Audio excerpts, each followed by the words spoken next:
एक छोटी सी नेकी कैसे जिंदगी बदल सकती है, जानने के लिए ये कहानी जरूर सुने। एक मर्तबा का जिक्र है कि एक नेक दिल ताजिर का एक गुलाम था जो निहायत ईमानदार और मेहनती था। एक दिन ताजिर ने गुलाम को रकम देकर बाजार भेजा ताकि वो कुछ सामान खरीद ले।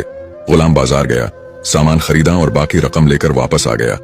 रास्ते में उसने देखा कि एक गरीब आदमी बौका बैठा है।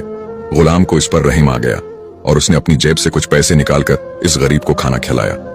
जब वो मालिक के पास पहुंचा तो ताजिर ने उससे पूछा, क्या तुमने तमाम रकम वापस ले आई? गुलाम ने ईमानदारी से जवाब दिया, जी हां, लेकिन मैंने अपनी जेब से एक भूखे को खाना खिलाया। ताजिर बहुत खुश हुआ और कहा, जो कुछ तुमने अल्लाह की राह में दिया वो जाये नहीं होगा, बल्कि अल्लाह तुम्हें उसका कई गुना बदला देगा। चंद दिन बाद अचानक उस ताजिर का कारोबार पहले से ज्यादा तरक्की करने लगा। नफा बढ़ता गया और वो पहले से ज्यादा खुशहाल हो गया। वो समझ गया कि यह सब इस गुलाम की नेकी की बरकत से हुआ है। नतीजा, अल्लाह की राह में दिया हुआ कभी जाये नहीं जाता। जो दूसरों की मदद करता है, अल्लाह उसे दुनिया और आखिरत में बेहतरीन बदला अता फरमाता है।